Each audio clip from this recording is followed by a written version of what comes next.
Welcome, film fanatics. This is Film Fever, and today we're going to unravel every twisted corner and hidden secret of the Insidious series. Prepare to relive the terror in full detail before we step into the chilling world of the upcoming Insidious: The Red Door. Before we begin, be sure to like and subscribe, or the Bride in Black will come to haunt and possess you in your sleep. Let's begin.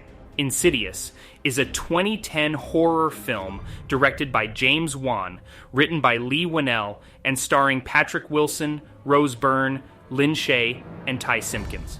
The film uses a blend of traditional haunted house tropes and an original concept of astral projection to craft a unique supernatural narrative. The story starts with the Lamberts, a family that includes parents Josh, Patrick Wilson, and Rainier, Rose Byrne, and their children Dalton, Ty Simpkins, Foster, and baby Callie.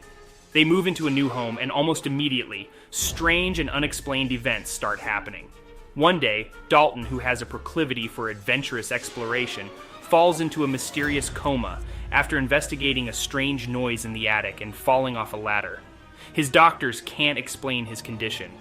Renai begins to experience terrifying paranormal occurrences around the house, including witnessing apparitions and hearing voices over the baby monitor.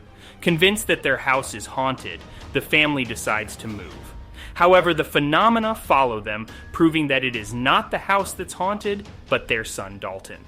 Desperate for help, they turn to Elise Rainier, Lynn Shay, a friend of Josh's mother, Lorraine, Barbara Hershey. Elise is a psychic who immediately recognizes that Dalton is not in a coma, but his astral body is lost in a realm she calls the Further, a purgatory for tormented souls. Elise reveals that Dalton inherited astral projection abilities from Josh, who used to experience the same phenomena as a child, but Lorraine and Elise made him forget those experiences to protect him. In a chilling seance, Elise makes contact with the entities from the Further, identifying one particularly malevolent being, the lipstick-faced demon, who wishes to possess Dalton's physical body. To save Dalton, Josh must use his forgotten ability of astral projection to enter the Further. With Elise's guidance, Josh ventures into the terrifying realm and locates Dalton. He confronts the lipstick-faced demon and many other restless spirits to free his son. During their return, a mysterious old woman ghost that had haunted Josh during his childhood tries to follow them back. Josh manages to get Dalton back to his body, and they both wake up in the real world, seemingly safe and unharmed. However, the film concludes on a shocking twist. As Elise packs up her equipment, she senses something is off about Josh. She takes a picture of him, something we've learned the old woman's ghost used to appear to Josh. Upon seeing the flash, Josh becomes enraged and strangles Elise to death. Renee discovers Elise's body in the camera, and upon reviewing the photo, she sees not Josh in the image, but the old woman, revealing that Josh has been possessed. The film ends with Renai hearing Josh's voice behind her, turning around in fright, and the screen cuts to black, leaving her fate ambiguous, and setting the stage for the sequel, Insidious. Chapter 2, 2013 supernatural horror film directed by James Wan. It's a direct sequel to Insidious, featuring much of the original cast, including Patrick Wilson, Rose Byrne, Lynn Shay, and Ty Simpkins. The film begins with a flashback to 1986, where a young Josh Lambert is visited by Elise Rainier, the psychic medium, called by his mother, because of the mysterious old woman who appears in photos with Josh. Elise discovers that Josh can astral project and has been visiting the Further, but she encounters a malevolent spirit that threatens to possess Josh if he continues to astral project. In the present day, following Elise's death in the first movie, Josh, Patrick Wilson, is under suspicion. Renai, Rose Byrne, struggles with the police questioning her husband's innocence, while also trying to deal with more supernatural occurrences in their home. They are staying with Lorraine, Barbara Hershey, Josh's mother, as their house is under investigation. Meanwhile, Specs and Tucker, Elise's assistants, team up with Carl, a friend and colleague of Elise's, in an attempt to contact Elise in the Further to investigate her mysterious death. They discover that the spirit of the Bride in Black, revealed to be a man named Parker Crane, a serial killer known as the Dark Bride, has possessed Josh. In a series of flashbacks and astral projections, it's revealed that Parker was abused by his psychotic mother, who wanted a daughter and forced him to dress like a girl, leading to his mental instability and his transformation into the Dark Bride. Parker Crane's spirit was the one who had been attempting to possess Josh since his childhood. Simultaneously, Renai and Lorraine experienced disturbing encounters in their home, making them believe that their family is still in danger. Josh's physical behavior grows stranger, and it's clear that he is not himself. Renai and Lorraine, convinced that Josh is possessed, join forces with Specs, Tucker, and Carl to free Josh from Parker Crane's control. In the Further, the real Josh encounters Elise's spirit. Together, they find Parker Crane's house in the real world and fight his mother's spirit to help Josh reclaim his body. The climax sees a confrontation in the real world and the Further simultaneously. In the Further, Elise helps Josh to confront Parker and his mother. Meanwhile, in the physical world, Renai and the others manage to subdue possessed Josh. With the help of Elise, Josh successfully gets back to his body and expels Parker Crane's spirit, effectively ending the hauntings. The Lamberts decide to put the supernatural events behind them and continue their lives as a normal family. However, in a post-credits scene, Elise, still in the Further, hears a sound and turns to see a new figure, hinting at yet another sequel. Please note that the Insidious series relies heavily on astral projection and spirits, and the narrative is often non-linear, especially in the sequels. The films weave in and out of the Further and the real world, with many events happening simultaneously. Insidious. Chapter 3 is a 2015 supernatural horror film.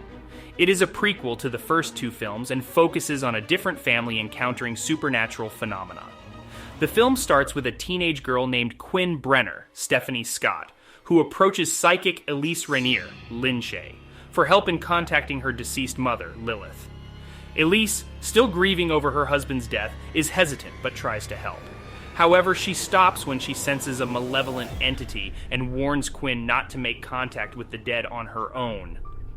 Despite Elise's warning, Quinn continues to try to communicate with her mother and accidentally attracts the attention of a malignant spirit known as the Man Who Can't Breathe, a spirit that died in the apartment building where Quinn lives. From that moment, Quinn begins to experience disturbing supernatural events. One day, a distracted Quinn is hit by a car, which results in 2 broken legs. Her helpless state makes her an easy target for the malevolent spirit. The supernatural activities around Quinn increase, with the entity haunting and physically assaulting her. Quinn's father, Sean, Dermot Mulroney, realizing that his daughter's experiences are beyond medical explanation, seeks Elise's help again. Elise initially refuses, afraid of a spirit in the Further that has threatened to kill her. But after a visit from her deceased husband's spirit encouraging her to help, Elise decides to confront her fears. Together with Sean, Elise ventures into the Further to free Quinn from the Man Who Can't Breathe. This journey leads Elise to confront her fears and to vanquish the spirit that had threatened her life, a woman clad in black, hinting towards her future encounters in the original films. Elise manages to defeat the Man Who Can't Breathe and rescue Quinn, encouraging her to embrace her mother's spirit for strength. In the end, Quinn is saved, and Elise is encouraged to continue using her psychic abilities to help others. The film concludes with Elise agreeing to join forces with Specs, Leigh Whannell, and Tucker, Angus Sampson, forming the team we see in the first 2 Insidious movies. However, as Elise settles down in her living room, she catches a glimpse of the Bride in Black demon behind her, setting the stage for Insidious and Insidious, Chapter 2. Thus, Insidious, Chapter 3 provides backstory to the series, especially concerning Elise's character, and shows how the paranormal investigating team came together. Insidious, The Last Key, also known as Insidious Chapter 4, is a 2018 supernatural horror film directed by Adam Robitel. The film is the second prequel in the Insidious series, and centers around the character of Elise Rainier, portrayed by Lin Shaye. The movie begins with a flashback to Elise's childhood in 1953. Elise and her younger brother Christian live in Five Keys, New Mexico, with their abusive father Gerald and their mother Audrey. It's revealed that Elise has been able to see spirits since childhood, a gift that her father severely punishes her for. One night, Elise unlocks a mysterious red door in their basement with a key-shaped whistle given by her mother. Unfortunately, this act releases a malevolent spirit that kills her mother. After this tragedy, the relationship between Elise and her father worsens, causing her to run away from home, leaving Christian behind. Fast forward to 2010, Elise, now a paranormal investigator, receives a call from a man named Ted Garza, who is experiencing supernatural occurrences in his home.